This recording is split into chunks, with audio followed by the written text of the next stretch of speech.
One of the biggest reasons why your ads don't perform is because you don't know how to write a good ad in the first place. And with how Facebook and the algorithm is developed now, your inability to write an ad is the only reason that you can't attract your ideal consumer. And everything else, your ad account structures, your funnels, your sales team, all of that only matters if you're getting the right people in the first place. And so in this video, we're gonna break down step by step how to write profitable ads, starting with understanding your ICP, how to actually write the ad. And then most importantly, where I see so many people go wrong is compliance 101. What can you not do in an ad that will cause Meta to shut you down if you try to run it? Because I had 2 or 3 consulting calls this past week. All of them had this problem with compliance. So let's get right in. Number 1, understanding your ICP. So there's another video on this channel where I break down how to find marketing angles, etc. So this part of the video is going to be pretty short. I recommend you go check that out. But all that we're doing when it comes to understanding your ICP is looking to understand a couple of things. Number 1, who is this person? Who are they? Are they typically males? Are they typically females? Are they typically over the age of 30, 40? Are they typically under the age of 60? Who are they? Demographically, what does this person look like? The second thing with who is who are they trying to be? So where are they at? Where are they trying to go? Do they want to make an extra couple $1,000s on the side? Do they want to deploy their capital into a specific asset class? Where are they trying to go? So that's the first thing. Who's this person? The next one is what do they want? What does this person actually want?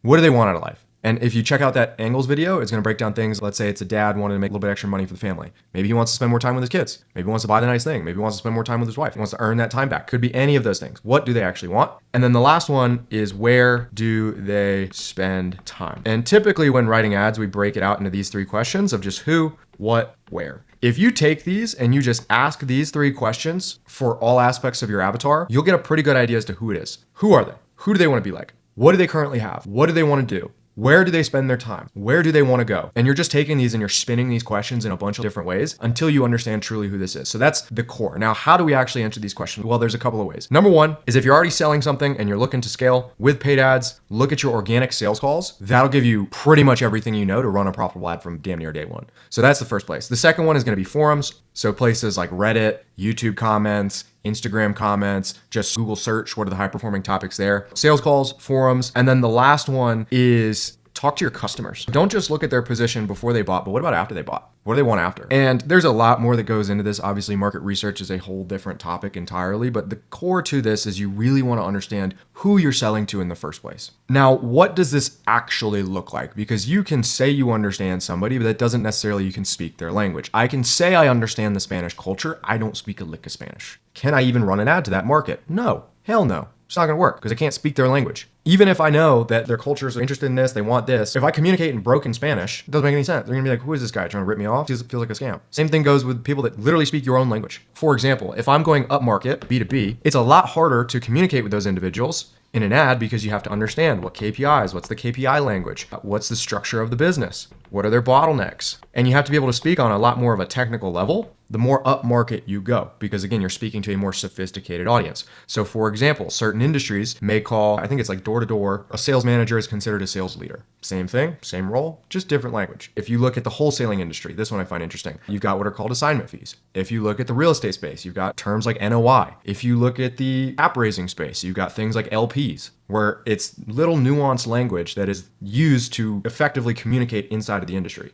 And if you can't use that in your ad, it's not going to convert. So not only are we looking to understand who, what, and where this person spends their time, but also how do they communicate? Simple. Very, very basic understanding, but if you just get those 2 things and you truly understand what people want, you'll be able to communicate a lot more effectively in the ad. And then again, go to the angles video on my page. I don't generally CTA a ton in these videos to go check things out, but that one will really break down how to actually pull out what to write about. So that's the first part. Now, the second part is how do you actually write the ad? And we're going to go through a couple of copywriting structures that you can follow and just the basics of the structure itself. So when writing an ad, you want to call out the ICP or the person you're speaking to. You want to address a problem they're dealing with, show how you solve it, and then CTA. Click the link below, register for the event, do whatever it is. That is the foundation of a ad. It's just, if you're this person dealing with this problem, here's how we help you solve it. If you want to learn more, just click the link below. That's really it. For some reason, a lot of you guys overcomplicate it. Now, there are a couple of formats that always perform well from what we've seen in terms of the structure, because again, this is general, but there is nuance to this. So one of the ones that we like is just direct offer.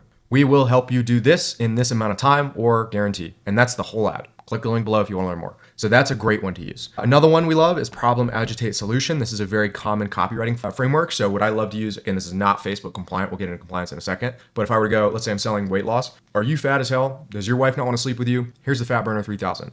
Problem, are you fat as hell? Agitate, does your wife not want to sleep with you? Solution, here's the Fat Burner 3000. Again, that is not compliant by any means, but follows that framework. So that's another great way to write ads. And then the last one is very, very simple, opportunity-based messaging. One thing you want to be really careful of when writing an ad, and this is where I see so many people mess up, and it's where I've burnt tens of thousands of ad dollars just figuring it out the hard way. If you speak too much to the pain, you bring in bad leads, because people that have money are looking for an opportunity. They're not in a state of extreme stress. They're already good. They have money. It's everything from then on out is just expansion. Whereas where I see most people go wrong, do you want to quit your job? Do you want to make $50,000 a month? Which isn't compliant. But do you want to make this much money? Again, get rich quick. It's not like an opportunity. It's like, this will help get you out of your shit because of how much money you can make in such a short period of time. And so you want to avoid it going super heavy into the pain. Pain-based messaging is just meant to catch the attention, and then it needs to be opportunity focused. Instead of saying, do you want to lose weight because you're super depressed and you don't feel good about yourself and you really hate where you're at in life and your wife doesn't want to sleep with you, so you feel like you have to lose weight, think about the person that resonates with that. They're miserable. And all I've done is just dig on the pain. It's the dumbest way to write ads, but for some reason, everybody does it. Every marketer and copywriter goes through this phase. Instead, it's, do you want to lose weight? Is this happening in your life? Here's how Johnny was able to achieve this. Here's how Susie actually started sleeping better because she lost the weight. She could breathe better at night.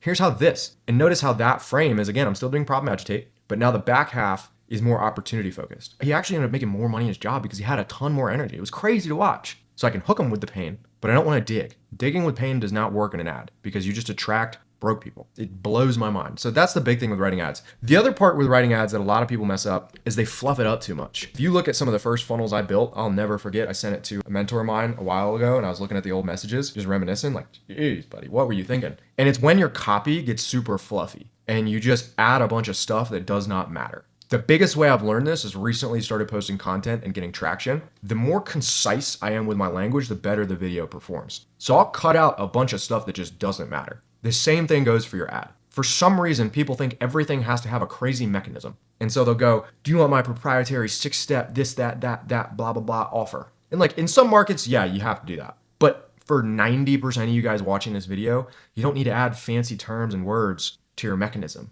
We'll help you write the best copy-driven ads that focus on this and this, and you're just fluffing it up. Whereas you could just say, we'll write ads that'll increase your click-through rate by 0.5%. So if you're at 1.5, you go to 2% for half the cost of what you're currently paying your in-house media buyer or in-house copywriter. Immediately, the guy goes, huh, that's interesting. Whereas if I go, we're gonna write you ads using our proprietary this, so that you can add an extra 0.5 because of this, and then this, and they just drag it out. Just be direct, make the offer. That's why, surprisingly enough, these direct offer ads can perform really, really well. I think Cole Gordon's a great example of this, where it's like, we'll fill your calendars or we'll place a setter in your business. That's the whole ad. Some of Hormozi's ads you'll see run are literally squares with text. Just say, if you're this and you're looking to scale to this, click below. Keep it really simple. Do not fluff up your copy. Be super, super direct. The second part to this is stop getting fixated on getting the ad perfect. Just write the ad and test it. If I get an ad that I'm 70% happy with it, I'm going to run it. Some clients don't like that. Some clients want you to really spend a ton of time. In most cases, I'm just going to run it because at the end of the day, we're just testing. And if it works, great. If not, we iterate. Totally cool. Don't overthink the ad creation process because what you're doing is you're testing it.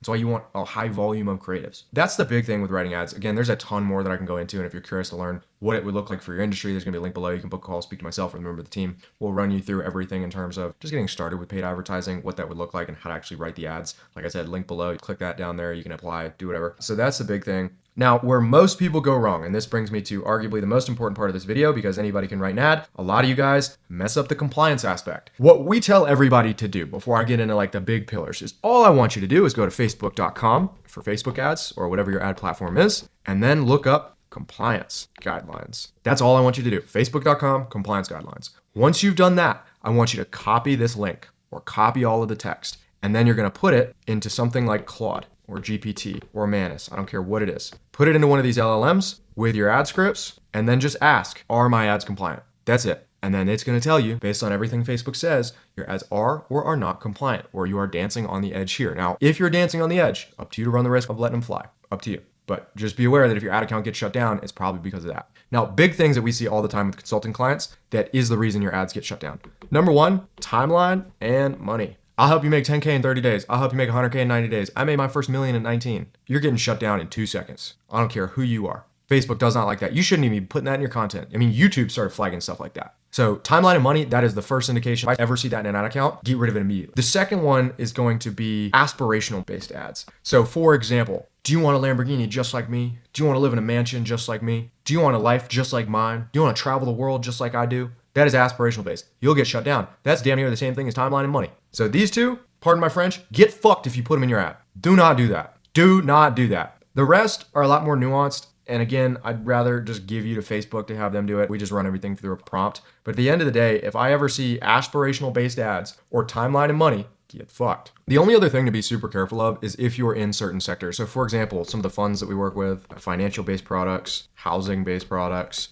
and other things, you'll see it in the special ads category in Facebook. You've just got to make sure that you're compliant with how these operate. So for example, this is less on the copy side, but if I'm a fund, there are two types. You have a 506B, 506C. If I'm 506B, I can't run ads. So if I run an ad and I'm a 506B, Facebook may let it fly, but I'm pretty sure it's the SEC or the FTC. They won't. They're going to shut you down immediately and you're going to get a big old fine. So you got to be a 506C. So in some of these like special categories, just make sure that your ads are compliant. And again, just follow this simple practice of just going to Facebook, looking for compliance guidelines or looking for whatever the service is. Go look at those guidelines and then take it from there. Filter all your ads through it. But that's really it, guys. Writing profitable ads is not that complicated. The big thing is if you nail this first step of the who, what, where, and the language, you'll typically get it right every time. Follow these basic ad scripting principles, like this super basic format. And then these are like the best 3 that I would start with. And then get creative. Like at the end of the day, you're just testing for success. Don't get so caught up in the scripting process of having 10 perfect ads. Just test. Like I said, be very direct in your language. Don't fluff up your ads. And lastly, please, for the love of God, test for compliance. Don't do timeline and money stuff. Please, I'm begging you, especially if you're an info guy doing this, don't do it. That goes for what's on your funnel too. So I know this was about ads, but if you have testimonials with money in your funnel, if your VSL talks about money and timeline and aspirational stuff, please just kill it. Just kill it. It doesn't even work in today's market anyways. But like I said, if you guys are curious what it looks like working with us, if you want more feedback on your ads, you can book a call below. You'll speak to, again, myself or a member of the team. In the meantime, if you want more content like this, drop a comment below with what you want to see. Appreciate you. Like, subscribe, and I will see you in the next one.